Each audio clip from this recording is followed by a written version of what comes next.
축복합니다. 우리 옆 사람과 잠시 인사 나누시면서 성도 간의 교제를 함께 이루도록 하겠습니다. 주님은 언제나 우리의 심령을 바라보십니다. 함께 인사하겠습니다.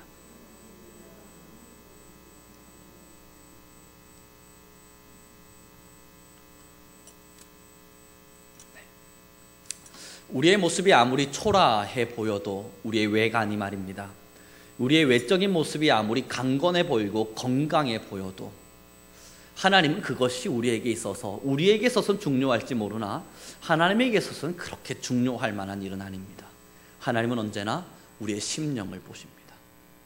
마찬가지입니다.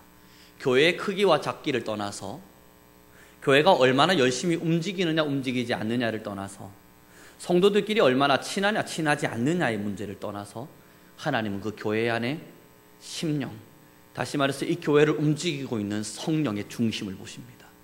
그 교회를 통해서 살아있느냐 죽어있느냐를 판단하게 될 겁니다. 예전에 제가 가족 오락관 같은 이런 프로그램을 하나를 보았었는데요, 그 프로그램에 보니까 연예인들 몇 명이 쪼르르미 서서 이제 길을 막고 이제 한 단어, 첫 번째 본 사람에게 한 단어를 제시합니다. 그럼 그 단어를 본 사람이 이제 길을 막고 있는 사람에게 돌려서 자신의 이야기를 열심히 들려줍니다. 한 단어를 이야기해 주죠. 예를 들어서 사탕이라고 하는 단어를 보았다면 이제 뒤에 있는 사람에게 전달합니다. 그 사람은 귀를 막았어요. 들리질 않아요. 그래서 이 사람은 크게 외칩니다. 사탕! 근데 뒤를 넘어갔더니 그 사람이 이해한 것은 설탕이었습니다. 그래서 그 뒷사람에게 전달하면서 설탕! 하고 외치는 겁니다. 그랬더니 이제 이 뒤에 있는 사람은 전혀 이해하지 못해요. 그래서 뭐지? 이게 지금 뭘 말하는 거지? 뜬금없이 가만히 있다가 탕! 외치는 거예요. 그렇게 넘어가는 모습들을 보고 마지막 결론부에 도달했을 때에 처음에 시작은 사탕이었으나 끝에는 지금 무슨 말을 했는지, 어떤 것을 했는지 전혀 알지 못한 채 끝나버리는 모습을 봅니다. 우리는 이것을 보고 변질이라고 합니다. 처음에 시작된 것은 전혀 사탕이라는 것으로 시작되었으나 끝날 때쯤 탕탕이든 설탕이든 뭔가 이상한 것으로 변해버린 겁니다. 변질. 이렇게 변질이 일어날 수밖에 없는 이유가 무엇인 줄 아십니까? 그들이 길을 막고 있어서 그렇습니다. 누군가가 설명해 주지 않아서가 아니에요. 끊임없이 설명하고 끊임없이 들려주고 그것은 틀린 것이라 이야기했지만 길을 막고 있어서 그렇습니다. 그리고 그 막혀있는 길로 자기 나름대로 이해하려고 하다 보니 변질이 일어나기 시작합니다. 오늘의 본문의 말씀을 함께 읽어보기를 소망합니다. 우리 함께 읽어보겠습니다. 15절의 말씀입니다. 시작.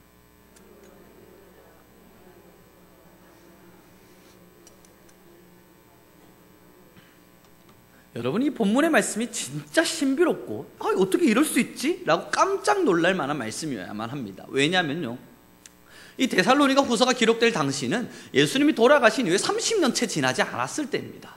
예수님이 승천하시고 이제 불과 한 30여 년 정도가 지났어요. 여전히 예수님의 제자들도 남아있고 예수님으로부터 말씀을 배웠던 수많은 유대인들이 남아있었습니다. 500명의 사도들도 남아있었고 120문도 또한 남아있었던 시대가 지금 이 데살로니가 후서가 기록될 당시입니다. 그런데 오늘 본문에 뭐라 이야기합니까? 전통을 지키라. 이게 무슨 이야기냐면 데살로니가 후서가 기록되고 있는 이 당시에 데살로니가 교회 안에 복음의 변질이 일어나기 시작합니다. 아니, 이제 기껏 예수님 돌아가시고 30년밖에 지나질 않았어요. 그런데 이 안에 복음의 변질이 일어나서 거짓 증거자들이 나타나기 시작하고 거짓 복음이 일어나기 시작하고 수많은 이단들이 일어나기 시작하는 겁니다. 그러면서 그 교회 안에서 하나님의 말씀이 원래 예수님이 가르쳤던 복음과 전혀 다른 이상한 복음이 교회 안에 전달되기 시작하는 겁니다.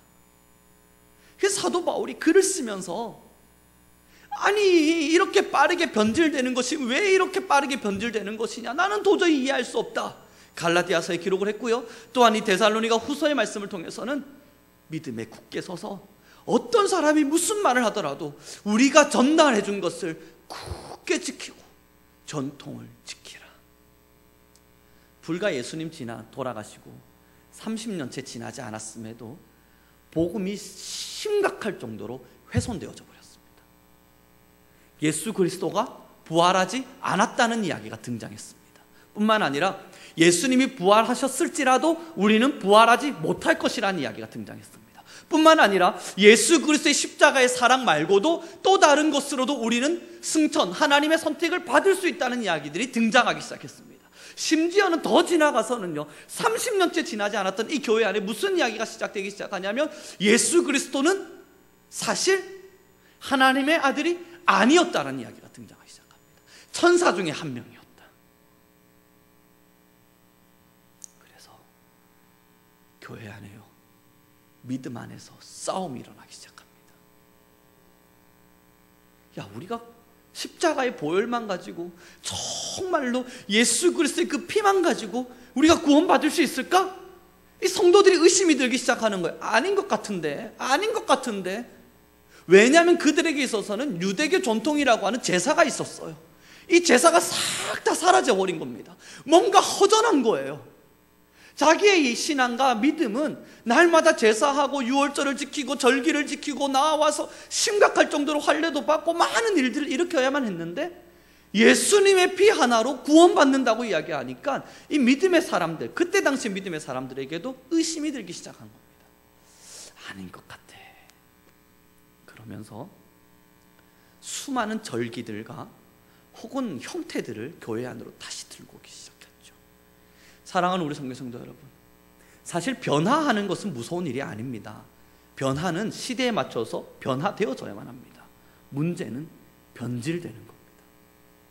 변화를 가장해서 변질되어져 가는 겁니다.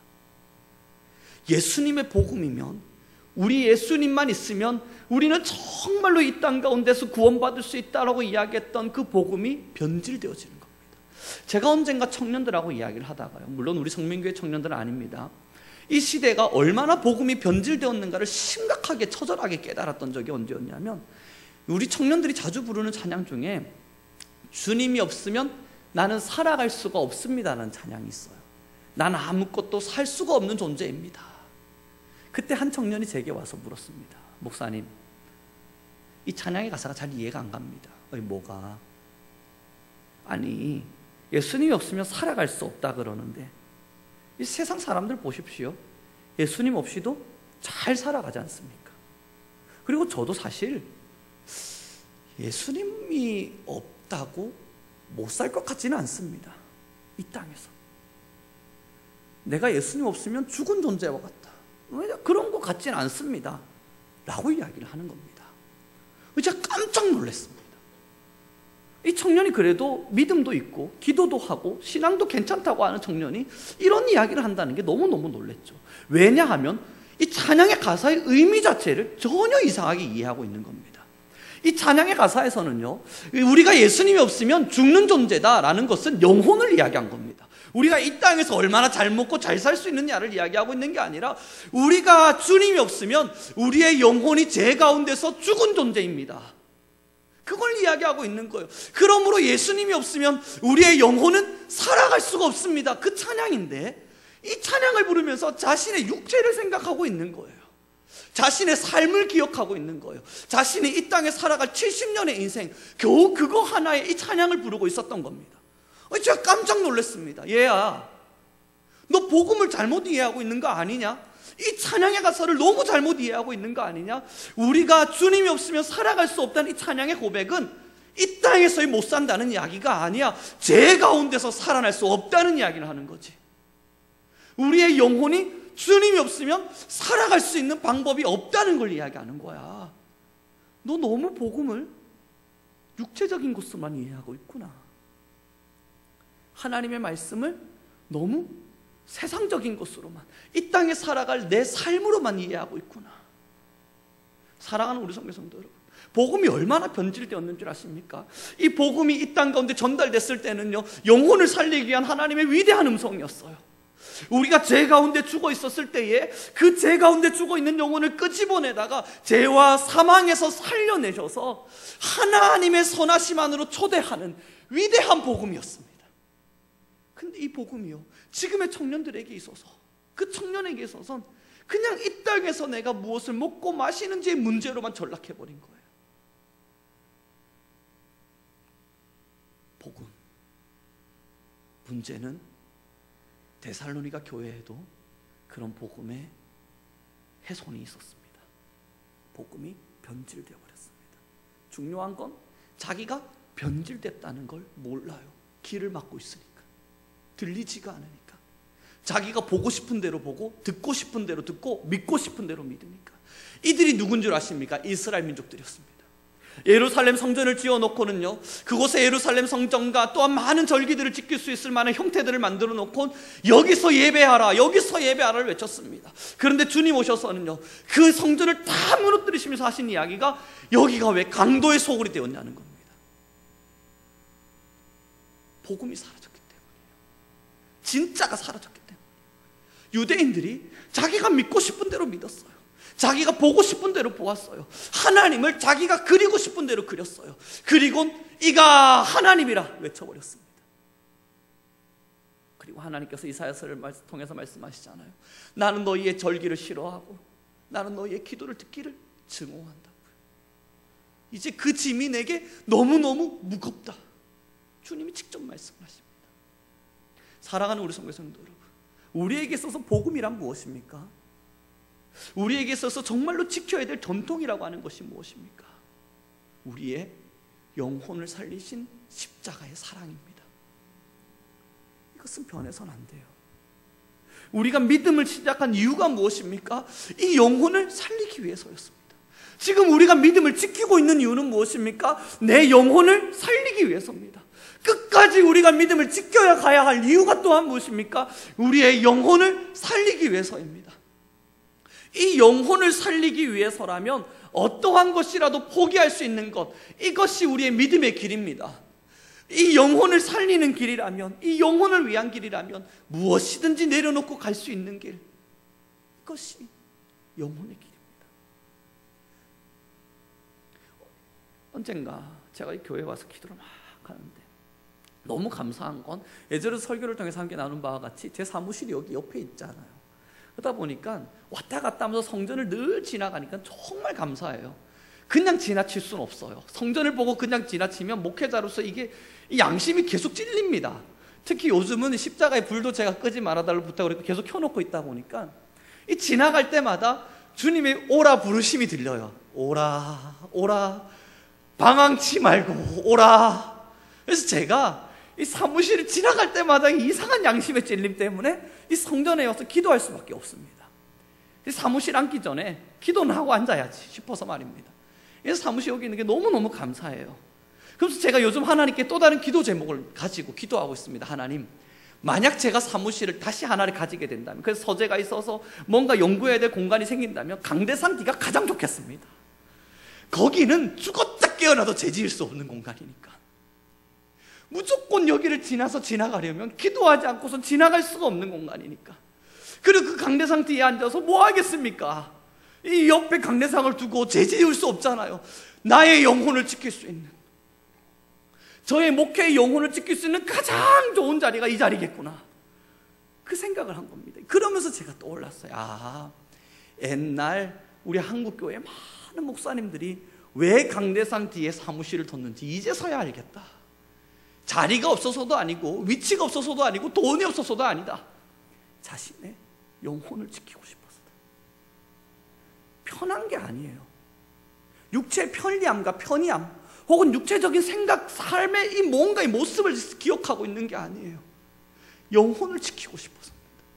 어떻게든 이 영혼을 순결하고 정결하게 지켜가야만 하나님의 천국 앞에 설 수 있을 테니까. 지금 우리가 이 세상을 살아가면서 하나님을 믿는 믿음을 어떠한 믿음으로 드리고 있습니까? 사실 우리가 이 세상에서 예수 그리스도를 믿는 그 이유가 또한 무엇입니까? 우리의 영혼을 지키고 싶어서입니다.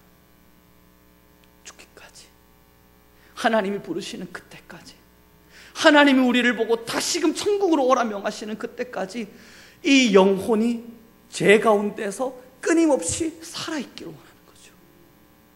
그래서 저는 요즘 다시 기도하고 있습니다. 주님, 내게 주님이 기회를 주신다면 저는 강대상 뒤에 사무실 있게 하십시오. 이제 선포했으니까 빼도 박도 못해요. 그리고 그 뒤에서 지켜야겠다. 내 영혼을 지켜야겠다. 축복합니다. 복음이 지금 현재 한국교회에 얼마나 많이 변질되어져 있는지 모릅니다. 만나는 이들을 만나서 복음을 물어보면 영혼의 때와 영혼의 것은 지웠습니다. 지금 자신의 영혼이 어떻게 지저분해지고 있고, 자신의 영혼이 어떻게 사탄에게 넘어지고 있고, 또한 자신의 영혼이 하나님과 얼마나 멀어지고 있는지 이러한 부분에 있어서는 크게 신경 쓰지 않습니다. 그러나 이 복음을 가진 자들이 무엇에 신경 쓰냐면, 내가 이제 얼마나 잘 먹고 잘 살 수 있을 것인가. 이 성경의 마지막 때가 되면요, 뭐라 이야기하냐면 성도들이, 사람들이 자신의 배를 사랑한대요. 그래서 쾌락을 즐기기를 좋아하고 자신의 삶의 풍요 앞에 취해서 살아간다 이야기를 합니다. 사랑하는 우리 성도 여러분, 한국교회는요, 또한 우리 지금 한국당은요, 정말 많은 풍요 앞에 세워져 있습니다. 그러다 보니까 잘 먹고 잘 사는 사람들이 너무너무 많아요. 어저께 제가 책 한 권을 읽었는데 가난에도 종류가 있다고 하더군요. 먹고 살 만한 가난과 먹고 살 수도 없는 가난. 먹고 살 만한 사람들이 나는 가난하다 이야기하는 거. 다시 말해서 먹고 살 것 있는데도 나는 그래도 가난해요라고 이야기하는 건 비교의식에 치든 경쟁사회에서의 자본주의 관념이랍니다. 나는 지금 먹고 살 것이 있는데 가난하다고 느끼는 건 더 많은 걸 먹고 사는 그 사람들이 부러워 보이는 겁니다. 더 많은 걸 먹고 사는 사람들은 그 위에 또 더 많은 걸 먹고 사는 사람들을 보면 또 부러워하는 겁니다. 그러니 나는 가난하다는 거예요. 지금의 한국 사회가 그렇습니다. 정말로 6km씩 7km씩 하루에 막 3-4시간씩을 걸어가면서 그 구렁텅이에 빠진 물 같은 그런 걸 퍼다가 먹고 정말 먹을 것이 없는 이들이 있어요. 우리는 그들을 향해서 이야기하는 가난한 아이들, 참 힘든 아이들. 그러나 지금 우리 한국은 그렇지 않습니다. 그러다 보니 복음이 변질되어져서 사람들의, 성도들의 혹은 많은 이들의 생각 속에 더 풍요와 더 많음이라고 하는 이런 자본주의 세상 앞에 우리 함께 물들어 버려서 교회도 복음을 자본주의처럼 이해하기 시작합니다. 영혼을 살리기 위한 것이 아니라 우리의 삶에 어느 정도의 쾌락과 즐거움을 위한 것이 되어버렸죠. 사랑하는 우리 성도 여러분, 이제 우리 그럼 성민교회가, 우리 교회가 가야 할 길이 무엇입니까? 전통을 지키는 겁니다. 바뀌지 않으면 죽는다는 세상에, 바뀌지 않으면 모든 것이 무너질 것이라는 세상에 우리는 흔들리지 않고 믿음을 지켜가면서 변하지 않을 거예요. 변질되지 않을 거예요. 끝까지 우리의 믿음은 영혼을 위한 것임을, 예수 그리스도가 이 땅에 우리에게 오신 이유는 우리의 영혼을 구원하기 위한 것임을, 또한 이것이 우리의 믿음의 가장 큰 우선이고 또한 가장 마지막임을 끝까지 지켜내는 겁니다. 이 11월의 기도 제목을 붙이면서 산소망이 충만한 교회라는 기도 제목을 붙였습니다. 산소망이라고 하는 것은요, 일반적으로 국어사전에 기록되어 있는 말이 아닙니다. 기독교에서 만들어진 특별한 명사입니다. 그래서 국어사전을 아무리 찾아보셔도 산소망이라는 게 무슨 뜻인지 나오지가 않습니다. 기독교에서만 산소망이라는 단어를 쓰죠. 그럼 우리 교회 안에서는 이 산소망을 무엇으로 쓰는가? 우리의 산소망 대신 예수 그리스도입니다. 그럼 저 기도 제목에 이 산소망이 충만한 교회라고 이름을 붙인 이유가 뭐겠습니까? 예수 그리스도가 충만한 교회예요. 그 기도 제목 앞에 제가 예수 그리스도가 충만한 교회라고 하면 뭔가 조금 어색하게 느끼실 분들이 있을 것 같아서 산소망이 충만한 교회라고 붙였습니다. 이것이 무슨 의미입니까? 예수 그리스도가 충만한 교회. 여러분, 우리 교회 모든 공간 안에 정말 예수님만 나타나면 돼요. 그것을 원하는 겁니다. 정말 예수님께서 충만히 계실 수 있는 교회, 예수님께서 자정하시기에 편리한 교회, 예수님이 바라보실 때 너무너무 사랑스러운 교회, 예수님이 손에 손을 부여잡았을 때에 함께 가고 싶은 교회, 예수님이 우리를 향해서 사랑한다 말씀하실 수 있는 교회, 변질되지 않은 교회, 정말로 예수님만이 주인 되시는 교회, 그것을 너무너무 원해서 11월의 기도 제목으로 정했습니다. 여러분들도 때를 따라 시간을 따라 계속 기도해 주셔야만 합니다. 기도가 없이는 이루어지지 못할 일이니 말입니다.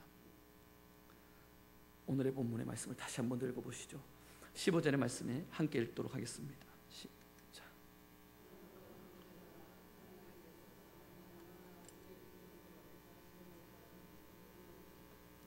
아멘. 이제 우리는 지키는 일을 해나갈 겁니다. 세상에 가장 힘든 건 버티는 거예요. 버티기. 옆에서 밀고 뒤에서 당기고 앞에서 잡아당겨도 거기서 다리에 힘을 꽉 주고 우리는 밀리지 않겠다. 우리는 당겨져 가지 않겠다. 우리는 흔들리지 않겠다. 딱 버티는 거. 그게 얼마나 힘든 일인지 모릅니다. 그래서 이제 우리 성민교회는 이제 버틸 겁니다. 복음 안에서. 과연 진짜 복음이 무엇인가? 하나님의 음성에 길을 열고 우리를 부르시는 하나님의 음성 앞에 우리의 모든 것을 열고 길을 다 닫은 채 하나님은 이것이 복음이다 외치는데도 여전히 우리가 보고 싶은 대로 듣고 싶은 대로 듣는 것이 아니라 정말로 하늘 문이 열렸을 때 우리의 모든 영적인 문도 활짝 열고 하나님 앞에 모든 것을 내려놓고 주님께서 말씀하시는 복음을 들어가며 그 복음 앞에서 전통을 지켜갈 것입니다. 세상은 말할 겁니다. 쾌락을 주지 않고 즐거움을 주지 않고 오락을 주지 않는데 어떻게 교회가 부흥할 수 있겠는가? 지금의 시대의 사람들에게 많은 뭔가의 향락과 뭔가의 즐거움을 제시하지 않는데 교회가 어떻게 유지될 수 있겠는가? 그때 우리는 말할 겁니다. 복음이 이길 겁니다. 예수 그리스도를 믿는 이 복음 안에서 하나님을 사랑하는 영적인 삶을 살아낼 때 하나님은 교회를 지키실 겁니다. 이것이 확실한 이유는 교회의 주인은 하나님이기 때문이에요. 그것을 믿는 거예요. 그래서 이제 우리 교회는 버틸 겁니다. 최대한 변질되지 않으려고. 그러나 변화할 겁니다. 예전에 한 권사님을 만난 적이 있었습니다. 예전 서울에 사역할 때요, 수련회를 가자 그랬습니다. 우리 정교인 수련회를 하는데 권사님 같이 가십시다. 못 가겠대요. 그래서 권사님 같이 가셔야 합니다. 그래도 정교인 수련회니까 같이 가서 은혜 받아야 됩니다 이야기했더니 그 권사님 하셨던 말씀 지금도 잊지 못합니다. 은혜 받을까봐 두려워서 안 갑니다. 이게 무슨 이야기냐고요. 아마 이 말에 여러분도 어느 정도 공감하시는 바가 있을 겁니다. 지금 권사님은요 자신의 나름대로의 신앙을 지켜가고 있어요. 근데 정교인 수련을 괜히 따라갔다가 은혜 받을 게 무서운 거예요. 거기서 또 열심히 설명하고 가르치고 또 기도하다 보면 변하라고 이야기할 겁니다. 지금보다 조금 더 변하라고 이야기할 겁니다. 지금보다 좀 더 하나님께 헌신하라고 이야기할 겁니다. 지금보다 조금 더 하나님께 기도해야 된다 이야기할 겁니다. 지금보다 좀 더 하나님 앞에 충성해야 된다 이야기될 겁니다. 그걸 듣고 은혜를 받고 난 자기 자신이 감당하기가 싫어서 안 가려고 한다는 거예요. 이야, 대단한 논리입니다. 저도 은혜 받기 싫어서 안 가는 게 아니라 가봤자 아무 이유가 없을 것 같아서 안 가는 게 아니라 거기 가면 은혜 받을 것 같아서 안 간다는 그 말 앞에 할 말을 잃어버렸습니다. 그런데요, 사실 우리는 변화하는 걸 굉장히 싫어합니다. 은혜를 받으면 하나님 앞에 그만큼 나아가야 되는데 그게 싫은 거예요. 우리가 하나님 앞에 조금 더 무릎 꿇게 되면 하나님의 은혜가 우리에게 내려질 거예요. 그러나 그 이후에 찾아올 후폭풍을 감당할 수가 없겠다 싶은 거예요. 주의 말씀을 들었는데 내가 또 영적 싸움을 그럼 또 해야 될 텐데 이럴 바야 은혜 받는 자리, 기도 자리 안 가련다. 지금의 믿음만 잘 지키자. 그래서 변화하는 걸 싫어합니다. 그러나 이제 우리 성민교회는 변화할 것입니다. 그러나 이제 우리 성민교회 모든 성도님들과 함께 우리는 변화를 꿈꿀 겁니다. 이 변화는요 얼마나 많은 강대상을 옮기고 의자를 바꾸고 이런 변화가 아니에요. 어떻게 하면 더 하나님께 가까이 갈 것인가. 그래서 지금 하고 있는 일이 뭔지 아십니까? 저희 성민교회 여러분 출판부가 있습니다. 모르셨죠? 저희 성민교회 출판부가 있습니다. 그 출판부 팀장에게 지금 제가 연락을 해놓고 이야기를 해놨습니다. 소책자를 하나를 만들어라. 뭡니까? 1년에 성경 1독할 수 있는 소책자를 하나를 만들자.